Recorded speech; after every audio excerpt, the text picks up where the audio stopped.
우리가 오늘은 6.25 기념 예배로 예배하고 있습니다.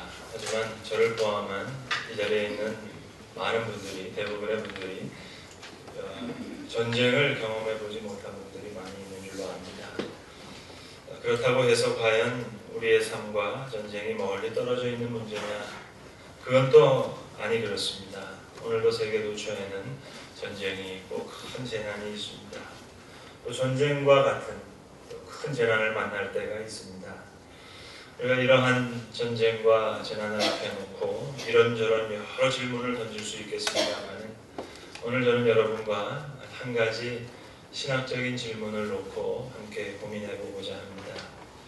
수많은 신학적인 질문이 있는데 그 중에 아마도 가장 어려운 질문 중에 하나가 될 것입니다. 그 질문의 영역을 가리켜서 우리는 신정론이라고 합니다. 발을 정자를 써서 신정론입니다. 과연 하나님은 옳으냐 하는 그런 질문입니다. 신정론, 영어로는 theodicy라고 부릅니다. 이 신정론의 질문은 가장 어려운 신학적인 질문 중에 하나입니다. 그래서 이 질문을 고민하다가 신앙을 잃어버리는 경우도 있습니다. 과연 하나님이 옳으냐 하는 겁니다. 특별히 큰 재난을 앞에 놓고 전쟁과 같은 수많은 무고한 사람의 죽음을 앞에 놓고 이 사람들이 질문하지 않을 수밖에 없습니다. 600만 명의 유대인들이, 하나님을 아는 유대인들이 아우슈비츠와 같은 강제 수용소에서 죽어갈 때 하나님은 과연 어디 계셨습니까? 하나님은 과연 옳으신가? 이것이 바로 신정론의 질문입니다. theodicy입니다. 하나님 과연 옳으셨는가? 물을 수밖에 없죠. 세계대전을 통해서 5,700만 명 이상이나 되는 수많은 사람이 목숨을 잃었는데 6.25 전쟁을 통해서 500만 명이나 이상 되는 많은 사상자가 났습니다. 큰 재난을 통해서 어린 생명이 죽기도 합니다. 무고한 생명이 목숨을 잃기도 합니다. 때로는 인재가 아니라 자연적인 재난을 통해서, 지진을 통해서, 기근을 통해서, 또 태풍을 통해서, 홍수를 통해서 수많은 사람이 목숨을 잃습니다. 이런 질문을 놓고 하나님 과연 옳으신가 하는 질문을 던지는 것이 신학적으로는 발을 정자를 써서 신정론의 질문이라고 합니다. 지지난주에 우리나라의 총리로 지명된 분의 발언이 지금까지 큰 문제가 되고 있습니다. 여러 발언이 문제가 되고 있습니다만 처음으로 논란이 된 발언은 우리의 역사에 있어서의 하나님의 뜻을 언급한 내용이었습니다. 오늘 정치적인 언급을 하려는 것이 아닙니다. 한 분의 역사관에 대한 언급을 하려는 것도 아닙니다. 다만 지성적인 신앙인이라면 전쟁과 같은 민족의 질곡과 인류의 고난 앞에 보다 더 깊은 신학적인 질문을 해야 된다는 말씀을 드리고자 합니다. 하나님의 뜻이라는 쉬운 결론을 내리기 이전에 과연 하나님은 옳으신가 하는 이런 신학적인 질문을 통해서 우리가 결론을 얻어야 된다는 것입니다. 너무 쉽게 결론을 내리면 우리는 천박한 인식에 도달하게 됩니다. 그래서 오늘 우리가 읽은 욥기라고 하는 성경이 중요한 것입니다. 여러분 욥기를 읽어보신 분은 아시겠습니다만 쉽게 결론이 나오는 문제가 아닙니다. 아주 어렵습니다. 왜요? 바로 이 욥기가 신정론의 텍스트북이기 때문입니다. 신정론의 교과서입니다. 고난의 문제를 다루고 있는 욥기, 그래서 성경 66권 중에서 가장 깊이가 있는 책이라고 할 수 있겠고 그래서 결코 쉬운 성경이라고 말할 수가 없습니다. 신앙생활을 수십 년 했는데 만약 욥기를 가지고 깊이 씨름하지 못하셨다면 깊은 우물에서 물을 기르듯이 깊은 영성을 길러 올라야 하는데 깊은 고민이 없다면 천박한 결론에 이르게 됩니다. 욥기는 전체가 42장으로 되어 있습니다. 처음에 프롤로그, 서막이 나오고 나중에 에필로그, 종막이 나옵니다. 사실 그런데 이 서막에 중요한 이야기들이 다 남겨져 있습니다. 사탄이 하나님께 욥을 시험하고 싶다고 얘기하니까 하나님께서 그것을 웬일인지 허락하십니다. 그러니까 욥과는 상관없이 이미 중요한 일이 시작됐습니다. 욥으로서는 이 상황을 알 길이 전혀 없습니다. 그러니까 벌써 이 서막에 많은 이야기가 이미 담겨져 있습니다. 우리가 알 길이 없는 그 이야기가 이미 존재되어 있다는 말씀입니다. 이 프롤로그, 서막이 있고 이제 크게 마치 연극의 막처럼 1막, 2막, 3막 큰 세 도막의 이야기가 나오는데 이 엘리바스와 빌닷과 소발이라고 하는 욥의 세 친구가 나와서 여러 가지 이야기를 합니다. 그래서 이 엘리바스라는 사람이 1막에 나와서 4장에 한번 긴 질문을 하고 또 15장에 나와서 2막에 또 질문을 하고 22장에 또 나와서 3막에 질문을 하는 것 같은 그런 구조로 되어 있습니다. 여러분 이 3이라고 하는 숫자 그리고 9라고 하는 숫자가 상당히 중요한데 좀 생각해보면 우리 문화에도 이 3이라는 숫자, 9라는 숫자가 많습니다. 여러분 우리가 나라를 가리켜서 우리가 삼천리 강산 그렇게 합니다. 삼천리 금수강산. 여러분 삼천리라는 게 뭐겠습니까? 그 재보셨어요? 정말 삼천리 맞습니까? 큰 땅을 이야기할 때 삼천리 그렇게 얘기하는 겁니다.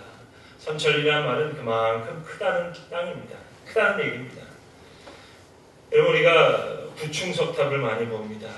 여러분 그건 가장 높다는 겁니다. 가장 높은 석탑 그게 부충석탑입니다. 9만리 그걸 제일 긴 거리를 얘기합니다. 그러니까 욥기에 세 사람이 나와서 9번에 걸쳐서 깊은 논쟁을 합니다. 무슨 말입니까? 할 말 다 했다는 얘기입니다. 모든 얘기를 다 했습니다. 자, 이 첫 번째 엘리바스라고 하는 사람이 계속해서 가지고 나오는 주제가 있습니다. 첫 번째 사람의 주제는 인과론입니다. 원인과 결과를 가지고 모든 문제를 재단하려고 합니다. 코셀리티입니다. 모든 것의 원인과 결과를 묻습니다. Cause and effect. 원인과 결과가 있지 않겠느냐.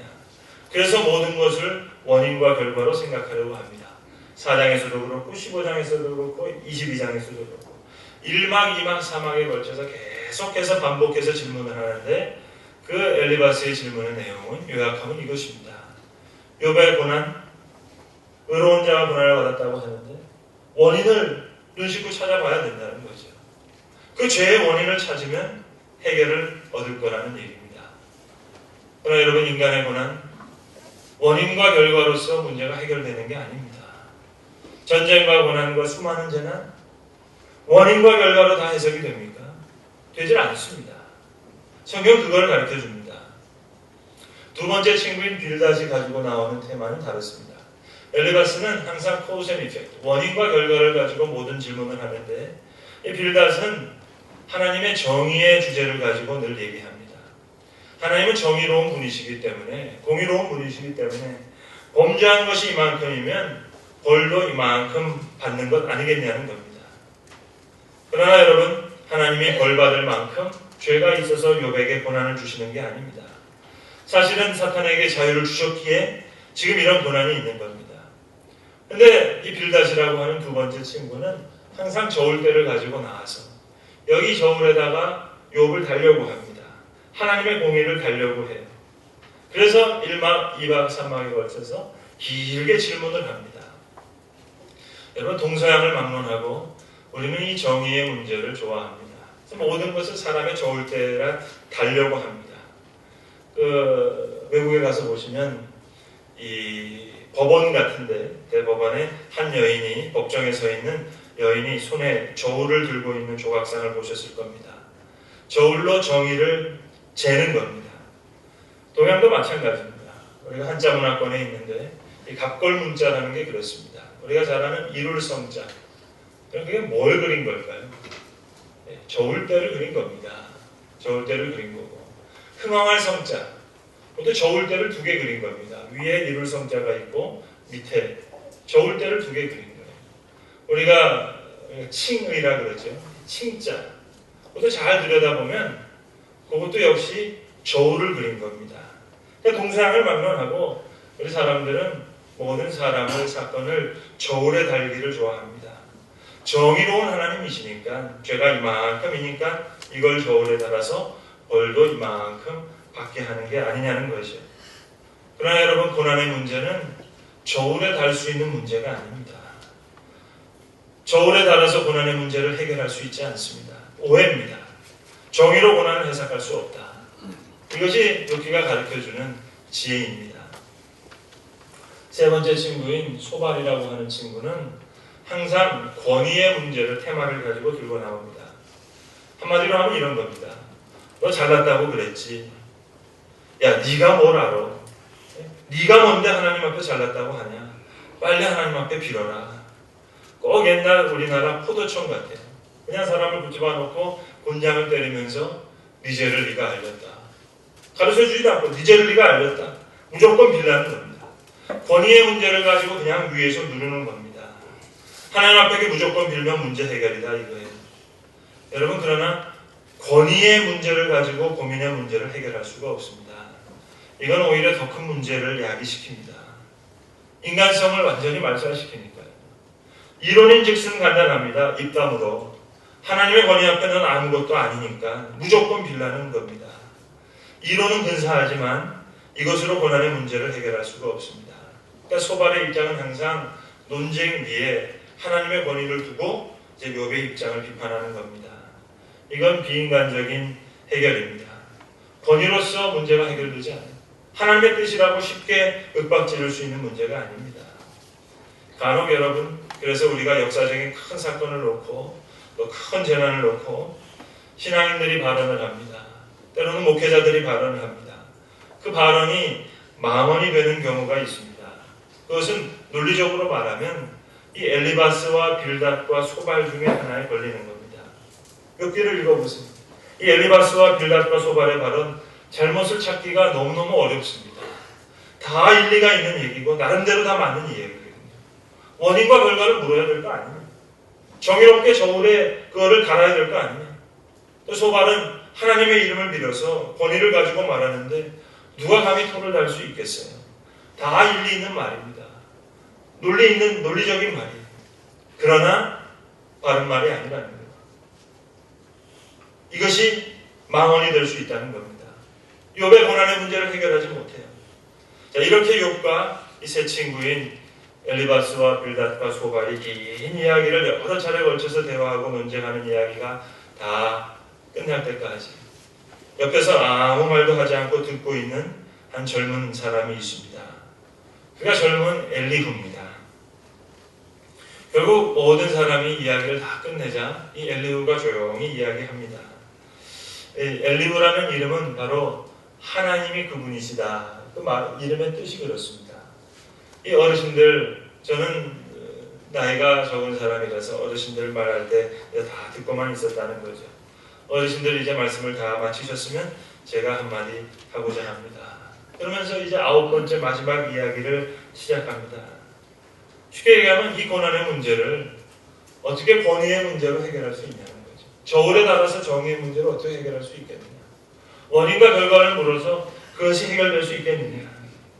그러면서 하나님이 그분이시다 하는 이름을 가진 엘리후가 잠깐 얘기하고는 해답도 없이 잠깐 사라집니다. 그리고 나서 그 이야기 뒤에 38장부터 이제 하나님이 직접 나타나셔서 욥을 만나주십니다.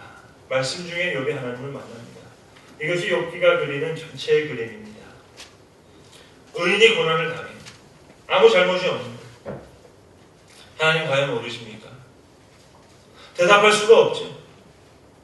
욥이 고난 당하기 이전에 이미 사탄에게 하나님께서 시험할 것을 허락하셨으니까요. 사탄에게 자유를 주셨어요. 그러니까 지금 당하는 이 현재의 고난의 문제 이전으로 돌아가서 처음부터 문제를 생각해야 되겠거든요. 그런데 그건 우리가 알 필요 없어요. 그것부터 생각하면 사실 고난의 문제를 가지고 질문하지만 그렇다면 여러분 애초부터 하나님께서 우리를 사랑하신다는 것 이건 과연 옳은 얘기입니까? 하나님께서 우리에게 자유를 주셨다는 것 이건 옳은 얘기입니까? 성경 첫 장 창세기 1장부터 시작되는 얘기가 뭐예요? 하나님께서 천지를 창조하시고 인간에게 무한한 자유를 주셨어요. 정말 완전한 자유를 주셨어요. 죄를 지을 수 있는 자유도 주셨고 하나님을 떠날 수 있는 자유도 주셨고 아니 하나님을 부인할 수 있는 자유도 주셨고 심지어는 하나님의 아들을 죽일 수도 있는 완전한 자유. 사람에게 자유를 부여하시는 순간 인간이 자유를 악용해서 악을 행할 수도 있고 하나님을 부인할 수도 있고 전쟁을 일으킬 수도 있고 수많은 사람을 죽일 수도 있고 하나님을 떠날 수도 있다는 걸 아십니다. 그러니까 하나님께서는 자유로운 인간을 창조하시면서 이미 하나님 자신은 죽을 결심을 하신 겁니다. 그래서 천지 창조와 인간 창조에는 이미 하나님의 고난이 전제되어 있는 그런 창조입니다. 역사해 주신 하나님께서 인간에게 역사를 만들어가는 자유를 주셨어요. 자, 히틀러가 600만 명의 유태인을 학살할 때 하나님이 그렇게 하셨습니까? 아니요. 자유를 얻은 사람이 그랬죠. 하나님 허락하심 속에 악이 존재해요. 그렇다면 수많은 사람이 죽어가는 순간 하나님은 어디 계셨습니까? 죽어가는 그 사람들의 고통 가운데 계셨다는 거죠. 천사가 타락할 때도 자유를 주셨기 때문에 타락한 겁니다. 엘리 위셀이라고 하는 미국 보스턴 대학의 은퇴하신 교수님이 계신데요. 이번 86년도 노벨 평화상 수상자입니다. 미국 유학 중에 이분의 강연을 한번 들은 적이 있는데, 이분은 특별히 아우슈비츠 수용소의 생존자로 유명하신 분입니다. 자기의 가족들을 거기서 다 잃었어요. 아버지도 거기서 죽었고 어머니도 거기 죽었고 사랑하는 여동생들도 다 거기서 죽었습니다. 그가 지은 자전적인 소설이 있는데 나이트라는 제목의 소설입니다. 거기서 질문하는 것이 그것입니다. 그 교수형, 자기 사랑하는 여동생이 목숨을 잃는 그곳에 하나님은 어디 계셨냐는 거죠. 엘리 위셀이 이야기하는 건 그것입니다. 하나님, 그 교수대 위에 거기에 하나님이 계셨다는 거죠. 이 세상에 죄가 있고 악이 있습니다. 하나님이 만드셨습니까? 죄악된 인간들이 만들었죠. 자, 하나님의 허락하심 속에 이런 일이 일어나면 하나님 어디 계셨습니까? 끌려가는 노예들 가운데도 함께 계셨죠. 배고파서 먹지 못하고 쓰러지는 그 사람들과 함께 계셨죠. 하나님은 이 세상의 보통 한복판에 서 계세요. 그것을 계시한 사건이 십자가의 사건입니다. 수백만 명의 사상자를 냈던 한국전쟁, 수천만 명이 죽어간 세계대전, 이 역사의 현장 속에 하나님 어디 계셨습니까? 무고한 사람들이 죽어가는 그 현장, 역사의 현장 속에, 고난의 현장 속에 눈물을 흘리고 계셨죠. 인간을 너무나도 사랑하셔서 완전한 자유를 다 주시고는 다시 그 인간이 그 귀한 자유를 가지고 하나님을 떠나면서 만들어내는 그 모든 전쟁과 재난과 고통의 현장의 한복판에서 다시 눈물을 흘리시는 하나님의 마음을 우리가 어떻게 다 이해할 수 있겠습니까? 고난의 문제가 이해가 안 되는 것이 아니라 하나님이 우리를 사랑하신 것도 이해가 안 되고 하나님이 우리에게 엄청난 자유를 주셨는 것 다 이해할 길이 없어요. 하나님이 욥을 만나주십니다. 그리고 말씀하시는 거예요. 욥아, 이제 너는 허리를 동이고 대장부답게 일어나서 내가 묻는 말에 한번 대답해봐라. 내가 땅에 기초를 놓을 때 너가 거기 있었느냐? 지금까지 살아오면서 네가 하루라도 저 아침에게 명하여 동이 트라고 명령해 본 적이 있느냐? 바닷속 깊은 곳에 있는 물의 그늘에까지 네가 들어가 본 적이 있더냐? 그 바다의 밑바닥을 거닐어 본 일이 있느냐? 눈을 쌓아둔 하늘 창고를 네가 들여다봤느냐? 우박 창고를 들여다본 일이 있느냐?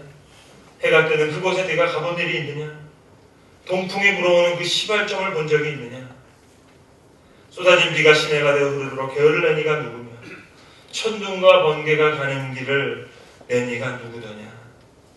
너가 저 하늘에 떠있는 북두칠성의 별자리를 묶을 수 있느냐? 계속 물으십니다. 내가 소리를 높여서 구름에까지 명령을 내릴 수 있느냐? 굶주린 사자에게 먹이를 계속 되어두는 것이 너냐? 까마귀가 먹이가 없어서 깍깍 하면서 날개짓을 하며 헤맬 때 그 까마귀에게 먹이를 마련해 주는 것이 누구냐? 들사슴이 새끼를 낳던 것을 본 일이 있느냐? 욥아, 대답해봐라. 여러분, 오해하지 마세요. 하나님이 욥을 야단치시는 게 아닙니다. 지금 말씀 가운데 욥을 만나주시는 거예요. 말씀 가운데 만나십니다. 욥아, 대답해봐라. 말에게 강한 힘을 준 것이 너더냐? 그 목에 흩날리는 갈기를 달아준 것이 누구냐? 네가 말을 메뚜기처럼 뛰게 만들었느냐? 말이 발각국을 땅에 마구 파내면서 힘껏 앞으로 땅을 박차면서 내리는 그 말의 뜀박질을 네가 가르쳐 주었느냐? 하늘에 나는 매가 높이 날아서 날개를 펴고 멀리 날아가는 것 네가 가르쳐 주었느냐? 네가 그렇다고 대답할 수 있다면, 그리하다면 너의 오른손이 너를 구원하리라고 내가 인정하리라. 야단치시는 게 아니에요. 만나주시는 거예요. 하나님을 알 길이 없어요. 다만 원인과 결과로 고난의 문제가 해결되지 않는 것, 그거 분명해요. 정의처럼 저울로 달 수 없다는 것, 그것도 알겠어요. 하나님의 권위를 가지고 그냥 밀어붙일 수 없는 그 이야기도 알겠습니다. 근데 이제 하나님을 만나니까 전혀 다른 이야기가 툭 튀어나오는 겁니다. 하나님을 만나 이제 하나님을 경외하게 된 이 사람이 이렇게 고백하는 거예요. 내가 주를 귀로 듣기만 하였었더니 이제는 눈으로 주를 배웁니다. 이건 전혀 다른 얘기입니다. 마치 베드로가 예수님의 명령을 듣고 그물을 던져서 물고기를 잔뜩 잡았어요. 그때 베드로가 예수님 앞에 무릎을 꿇고 한 고백과 같습니다. 주님, 나는 죄인이로소이다. 나를 떠나소서. 물고기를 잡았어요. 잔뜩 잡았어요. 그물이 찢어질 만큼 잡았어요. 자기 소원이 다 이루어졌어요. 근데 베드로가 전혀 다른 이야기를 합니다. 주여, 나는 죄인이로소이다. 나를 떠나소서. 여러분, 그 앞에 떨며 지각을 얻는다. 그 떤다는 얘기는 두렵다는 얘기가 아니에요. 그래서 오늘 17절에서 얘기합니다. 나를 두렵게 한 것이 어둠이 아니라는 거예요. 흑암이 아니라는 거예요. 왜 이렇게 고난을 당할까? 그걸 물었는데 하나님 과연 옳으냐? 하나님이 나를 사랑하시는 게 옳으냐? 나에게 이렇게 자유를 주시는 게 옳으냐? 그거 자체가 이해가 안 됩니다. 그물을 던지라고 해서 던졌을 뿐이에요. 마음에서는 불만이 많았어요. 근데 잔뜩 잡혔어요. 그랬더니 이제 다른 얘기를 합니다. 주여, 나는 죄인이로소이다. 나를 떠나소서. 전혀 다른 이야기가 나오는 겁니다. 만남은 신비입니다. 신비로울 뿐이에요. 욥이 하나님을 만나니까 문제에 대한 해답을 얻은 게 아니에요. 문제에 대한 해결을 얻은 것이 아니라 문제 자체가 소멸되고 다른 것이 튀어나오는 거예요. 병 좀 낫게 해주세요. 돈 좀 벌게 해주세요 했는데 그 문제는 없어지고 다른 것이 튀어나옵니다. 너는 내 사랑하는 아들이고 주님은 나의 아버지십니다. 이게 나오는 거예요. 하나님을 만나고 나니까 이제 물을 말이 없어요. 내가 짧았어요. 하나님을 뵙고 보니까 다 알지는 못하겠는데 분명히 알겠어요. 살아가면서 많은 문제가 있었어요. 그래서 하나님을 붙잡고 묻고 싶었어요. 그런데 하나님 만나니까 문제가 달라져 있어요. 새 것이 나왔어요. 여러분, 괜한 인간론을 붙이지 마세요. 원인이 있으니까 결과가 있다고요? 아니에요. 그것으로 해결될 수 있는 게 아닙니다. 정의의 테마에 매이지도 마세요. 저울에 달 수 있는 문제가 아닙니다. 하나님의 권위 앞에 허위로 머리 숙일 생각도 하지 마세요. 그걸로 해결될 수 있는 게 아니에요. 오늘 성경은 말씀합니다. 그 앞에 떨며 지각을 얻으라. 17절에 말씀합니다. 내가 두려워하는 것이 어둠 때문이나 흑암이 내 얼굴을 가렸기 때문이 아니라고. 고난과 어려움 때문에 두려워하는 것이 아니라는 얘기입니다. 그러므로 내가 그 앞에 떨며 지각을 얻어 나는 약한 가운데 그를 두려워하리라. 하나님을 경외하는 예배자가 되었다. 밤새도록 물고기 잡기를 바랐던 베드로가 물고기 잡았어요. 소원이 다 이루어졌어요. 그런데 전혀 다른 얘기를 합니다. 주여, 나를 떠나소서. 하나님 옳은가? 그걸 물었어요. 고난의 문제를 가지고 고민했어요. 근데 이해할 수 있는 게 하나도 없어요. 하나님 왜 나를 사랑하십니까? 과연 옳으신 얘기입니까? 왜 나에게 이런 엄청난 자유를 주셨어요? 이게 과연 하나님 옳으신 얘기입니까? 꽃 한 송이를 봐도 이해할 수가 없어요. 하늘에 떠나는 구름을 봐도 이해할 수가 없어요. 여러 수많은 사람을 보더라도 온통 이해할 수가 없는 것뿐입니다. 그러나 분명해졌어요. 귀로만 들었는데 이제는 눈으로 봅니다. 병상에서 병들어 죽어가면서도 하나님 나를 사랑하셨다고 고백합니다. 실패했어요. 망했어요. 그런데 하나님 나에게 진실을 얻게 하셨고 겸손을 찾게 하셨고 물질을 잃으면서도 믿음을 얻게 하셨다고 감사하다고 감사의 눈물을 흘립니다. 전혀 다른 이야기가 나옵니다. 여러분, 구원이 뭡니까? 추상적으로 생각하지 마세요. 구원, 죽었다 살아나는 겁니다. 죽었다 살아나니까 하나님을 구원자라고 증언합니다. 여러분, 사람 기도 안 합니다. 간사해서요. 기도 안 하죠. 하나님 만나야 기도하죠. 그 앞에 떨며 지각을 얻으라. 무서워서 떤다는 이야기가 아닙니다. 물고기를 잔뜩 잡았는데 주여, 나를 떠나소서. 내가 두려워하는 것은 어둠 때문이나 흑암이 내 얼굴을 가렸기 때문이 아니로다. 분명히 말씀하죠.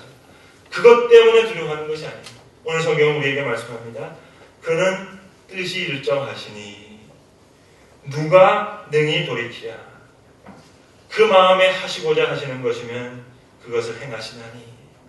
하시고자 하는 일을 합니다. 처음에는 고난의 문제를 물었는데 이제는 하나님이 자유를 주신 것도 이해할 수가 없어요. 나를 사랑하시는 것도 이해할 수가 없어요. 나를 향하신 그의 지혜도 이해할 수가 없어요. 나를 향하신 사랑도 이해할 수 없고 그분의 무한한 섭리와 경륜을 이해할 수가 없어요. 그래서 이제 병행하게 되었습니다. 단순한 사건이 아닙니다. 단순한 위기가 아닙니다. 거기에 하나님의 수많은 슬픔도 있었고 나를 향해서 흘리시는 눈물도 있었어요. 그리고 그의 마음에 하시고자 하시는 것을 행하시는 깊은 구원의 역사가 있었습니다. 그래서 오늘 성경은 우리에게 이야기하시는 것입니다. 너희는 그 앞에 떨며 그에게 지각을 얻으라. 기도하겠습니다. 아버지 하나님, 오늘 6.25 기념 예배로 예배하는 인간의 참혹한 역사 속에서 인간에게 완전한 자유를 주시고 또 하나님의 엄청난 우리에게 완전한 자유를 주신 그 엄청난 사랑이 있기에 또한 우리의 어두운 죄악 속에 함께 하신 하나님의 슬픔과 하나님의 눈물이 있음을 압니다. 많은 사건 속에서 우리를 만나시는 하나님, 전에는 듣기만 하던 것을 이제는 볼 수 있도록 주 앞에 떨며 경건한 지혜를 얻는 하나님을 경외하는 자들이 되게 하여 주시옵소서. 우리 주 예수 그리스도의 이름으로 기도합니다.